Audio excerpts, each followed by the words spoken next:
नमस्कार, बहुत स्वागत है आप सभी का। मैं हूं सुशांत सिन्हा। माननीय राहुल गांधी जी का, नेता प्रतिपक्ष का, आखिरकार बहुत लंबे इंतजार के बाद एक सो कॉल्ड हाइड्रोजन बम आ गया है बॉस। और वो भी बिहार में वोटिंग से एक दिन पहले। लेकिन इस हाइड्रोजन बम में ऐसा क्या है जो राहुल गांधी को इस देश की पॉलिटिक्स में और किनारे धकेल देगा, या फिर नरेंद्र मोदी पर सवाल खड़े करेगा? आज इस वीडियो में आपको विस्तार से बताऊंगा। राहुल गांधी जो सबूत दिखा रहे हैं उसकी सच्चाई क्या है आपको बताऊंगा। लेकिन वीडियो को देखने के बाद आपका एक कमेंट जरूर दीजिएगा कि आपको क्या लगता है। पर आज राहुल गांधी जब वीडियो अपना दिखाने के लिए आए, अपने प्रेजेंटेशन देने के लिए आए, सो कॉल्ड हाइड्रोजन बम, तो उन्होंने बस माहौल पूरा बना। सुबह से उनके चेले चपाटे लगे हुए थे कि बस आने वाला है, आने वाला है। और वो आए और उन्होंने एक बड़ा से स्क्रीन पे लिख दिया, सरकार चोरी अब की बार बिहार। मतलब बिहार में वोटिंग से एक दिन पहले वो ये कह रहे हैं कि बिहार में वोट चोरी कर रही है बीजेपी। इसका मतलब ये पहला एग्जिट और फाइनल पोल आ चुका है कि बिहार कांग्रेस हार रही है। वरना ये लिखने का कि अब की बार बिहार कोई मतलब नहीं है। अगर बिहार में वोट चोरी हो रही है तो आप कैसे जीतेगा? और वोट चोरी हो रही है तो आप लड़ी क्यों रहे हैं? पहला सवाल तो ये है। खैर, तो इन्होंने एक इस तरह से बात रखी, इतना मोटा पुलिंदा लेकर आए कागज का। उस कागज के अंदर पता नहीं कुछ लिखा था नहीं लिखा था, लेकिन माहौल पूरा बनाया कि ये हुआ है। लेकिन क्या राहुल गांधी जो सबूत लेकर आए, सो कॉल्ड बहुत बड़ा सबूत, उसकी सच्चाई क्या है?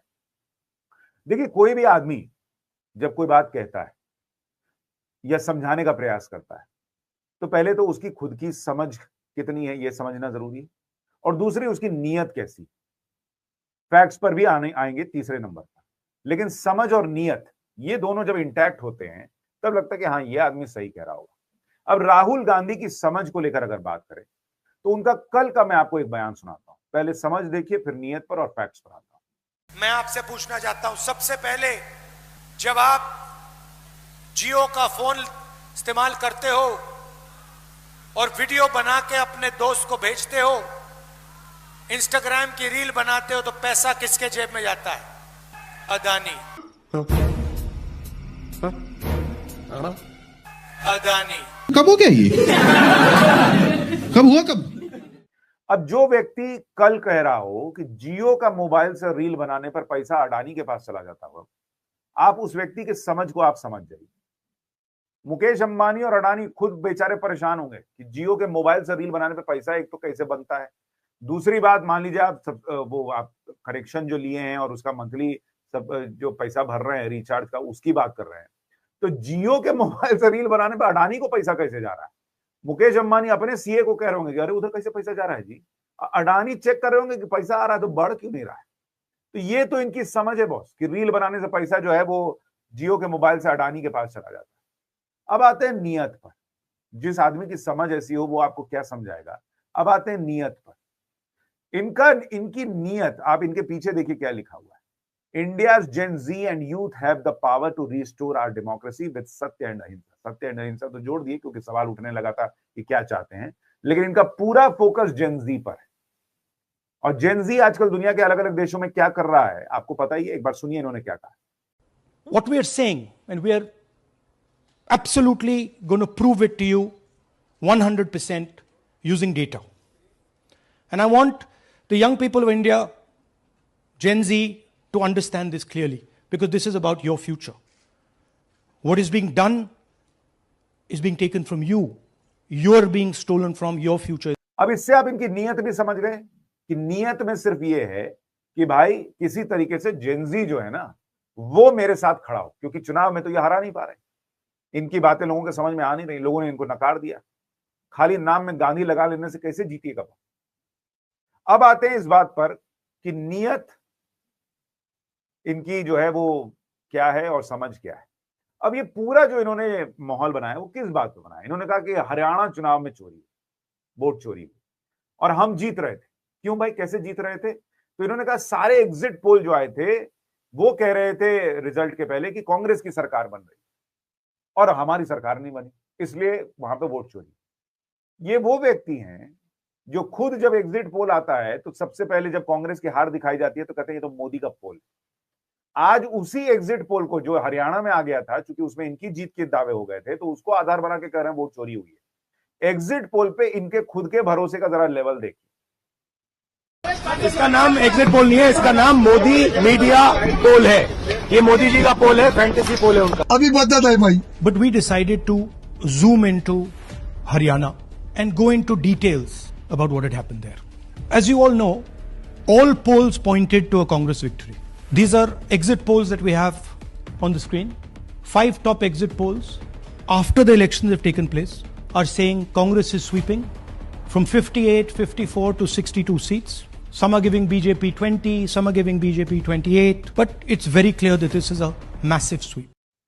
अब आप सोचिए, कह रहे हैं कि एग्जिट पोल के हिसाब से ऐसा हो गया। चलिए ठीक है भाई, जब इनके हिसाब से एग्जिट पोल आए तो बढ़िया, नहीं तो वो तो खैर हर जगह है इनका। सुप्रीम कोर्ट में डिसीजन इनके हिसाब से आए तो सुप्रीम कोर्ट ठीक, नहीं तो खत्म। मीडिया इनके हिसाब से बोले तो ठीक, नहीं तो मीडिया बिक गई। वैसे ही एग्जिट पोल इनके हिसाब से आया तो एकदम प्रूफ था कि जीतिए रहे, नहीं तो खत्म। तो अब दूसरी बात इन्होंने कही, नायब सिंह सैनी जो सीएम है हरियाणा के, उनका चुनाव के 2 दिन पहले का एक प्रेस कॉन्फ्रेंस का वीडियो चलाया और कहा कि इसमें नायब सिंह सैनी हंसते हंसते कह रहे थे कि हम तो जीत रहे हैं, हम कॉन्फिडेंट हैं, बड़ी मेजोरिटी से सरकार बनाएंगे, हमारे पास सारी व्यवस्थाएं हैं। ये व्यवस्था क्या है? एक बार राहुल गांधी जो वीडियो दिखा रहे हैं वो देखिए, फिर आपको आगे की बात बताता हूं। Put in motion to convert Congress's landslide victory into a loss. And the result was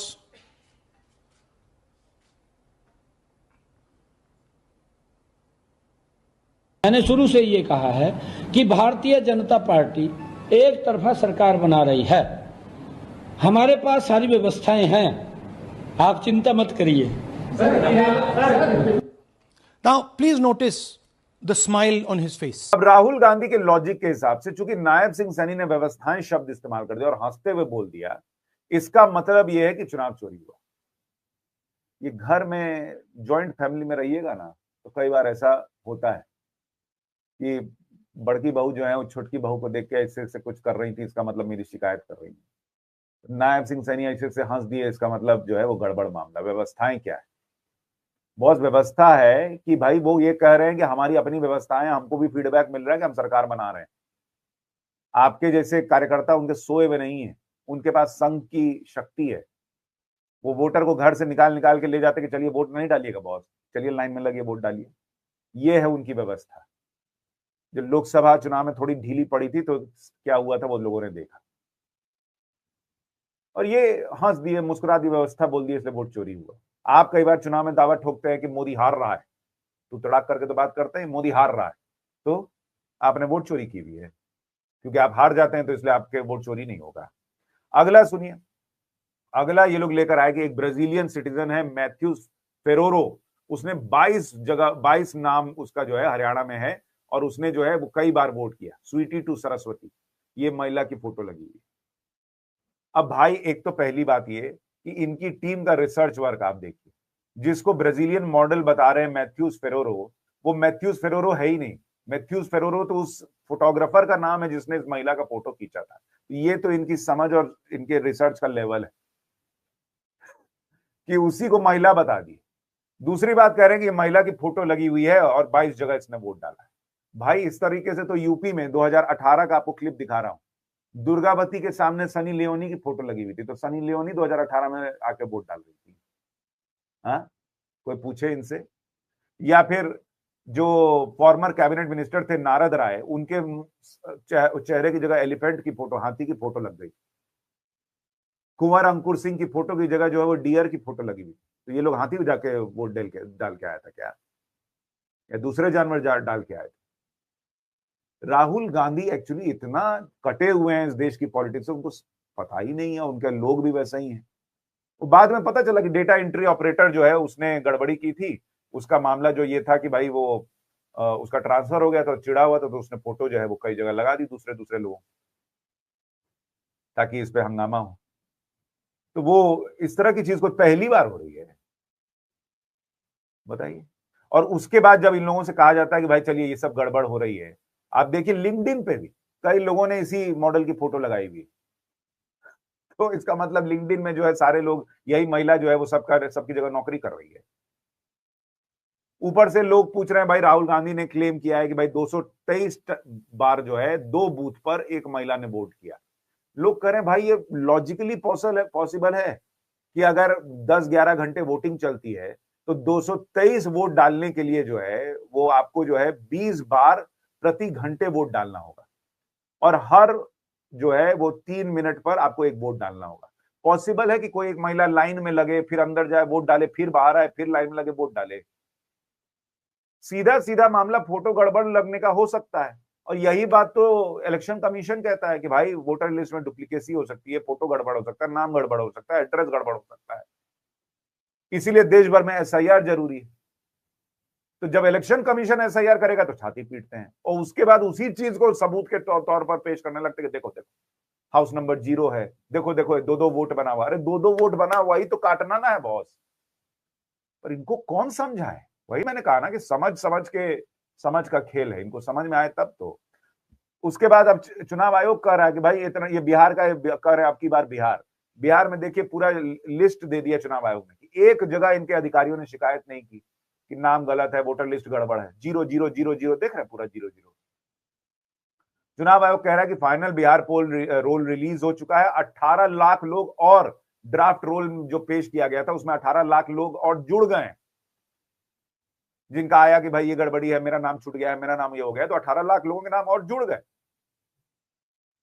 इसलिए मैंने कहा कि ये जो है ना, ये पहला और सबसे सटीक एग्जिट पोल है कि बिहार कांग्रेस हार रही है। इसलिए ये सब वोटिंग के एक दिन पहले हो रहा है।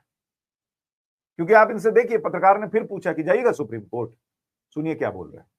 सर, पिछली बार भी आपने फैक्ट्स रखे थे, चुनाव आयोग जो है अपनी बात रवि क्या देता है कि ये बेसलेस है, एलिगेशंस को सिरे से नकारता है। आज तो आपके पास सारे एविडेंसेस हैं, तो क्या आप इसमें जुडिशियल इंटरवेंशन के लिए कोर्ट जाएंगे, हरियाणा सरकार के डिसमिसल की मांग करेंगे? Look, Supreme Court is watching. Supreme Court, the highest court in the country, is watching. They have seen Madhepura presentation, they have seen Anand presentation, and now they've seen Haryana presentation. ये दिख रहा है सबको. It is not hidden. We are not doing it in a quiet room. We are doing it in front of the Indian media. Everybody in India knows. And there is nothing here that can be questioned. तो राहुल गांधी का logic ये है कि supreme court बैठे बैठे सुन रहा है, इसलिए सुप्रीम कोर्ट खुद से कर ले, मुझे जाने की जरूरत नहीं। ये क्या बात हुई बॉस?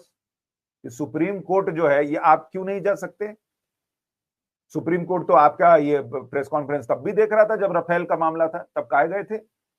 चौकीदार चोर है मामले में माफी काहे मांग रहे थे? यही इनको पता है कि सुप्रीम कोर्ट जाएंगे तो वहां तो सबूत रखना पड़ेगा। ये हवाई प्रेस कॉन्फ्रेंस करके निकल गए पैर पटकते हुए थोड़ी होगा। इसलिए सुप्रीम कोर्ट जाते नहीं। और बीजेपी कह रही है कि कोई इनको पीपीटी बनाकर दे देता है, दिखाकर भाग जाते हैं, समय बर्बाद कर रहे हैं राहुल गांधी। ये बीजेपी का आरोप है। इलेक्शन कमीशन जो है वो अपना, इलेक्शन कमीशन इन पे केस क्यों नहीं ठोकता, मेरे को तो ये नहीं समझ में आता। इलेक्शन कमीशन अपना बैठा हुआ है, ये आते हैं बोल के चले जाते हैं, इलेक्शन कमीशन जो है वो सफाई देते रह जाता है। आप क्यों नहीं इन पे एफआईआर करते हैं बॉस? ये आदमी झूठ फैला रहा, भ्रम फैला रहा, देश में जो है वो दंगे कराना चाहता है, आप क्यों नहीं करते? इलेक्शन कमीशन सोया हुआ है, चलिए बीजेपी क्यों करेगी? बीजेपी, भाई आरोप तो इलेक्शन कमीशन पे लग रहा है ना, इलेक्शन कमीशन क्यों नहीं करता है? नहीं, सब अपना ठीक है। ये आदमी आप सीरियसली नहीं ले रहे हैं, आज नहीं तो कल कभी ना कभी कुछ ना कुछ जो है किसी के दिमाग में धीरे धीरे ऐसे करते रहेगा तो किसी ना किसी को तो घुसेगा। लोग कहते हैं आप वीडियो क्यों बनाते? इसलिए बनाता हूं भाई, ताकि देश की संस्थाओं को जो खत्म करने का प्रयास हो रहा है उसमें जो भी ये वीडियो देखे कम से कम वो तो बचे, वरना आदमी बैठे बैठे सोच सकता है कि हाँ ये कैसे हो गया। तो राहुल गांधी का एक और ठुस्सी बम आया है। आपकी राय क्या है इस पर कमेंट करके जरूर बताइएगा। बाकी डिटेल्स पाठशाला में आज रात 8:50